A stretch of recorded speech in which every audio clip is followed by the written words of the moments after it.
It's probably no surprise to you that the real estate market in Arizona and most of the country is insanely hot.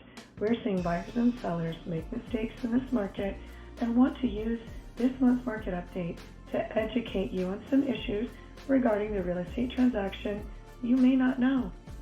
This is Nancy Wittenberg with this month's market update. When a seller lists their home in Arizona, they can get their agent permission or withhold permission to disclose the terms of an offer to other agents. Allowing an agent to disclose the terms of other offers gives that agent the ability to create a bidding war, often bringing in better offers in a competitive bidding situation. And realtors are bound by the code of ethics to treat all parties honestly, so we must be truthful in negotiations.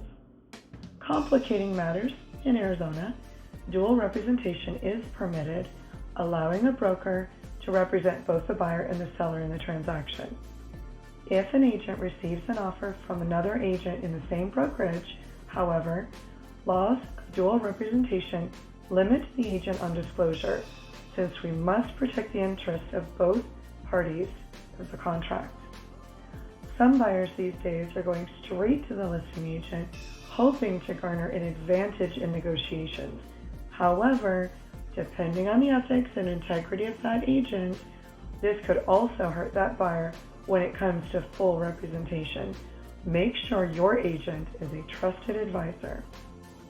Buyers in today's market are waiving their rights from the contract.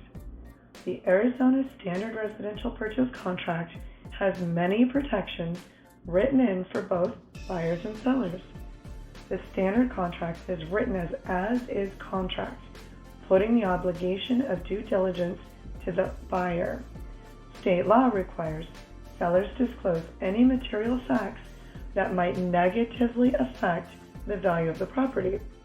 Waiving the use of the seller property disclosure form does not alleviate the seller from that obligation. Buyers waiving their rights to an inspection can put themselves in a very costly and dangerous position.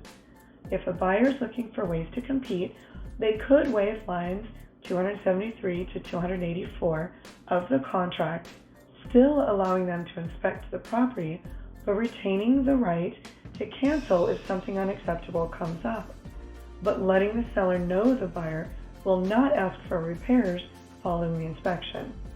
It's a tricky market. Make sure you work with an agent who understands the contract and the risks involved in a real estate transaction.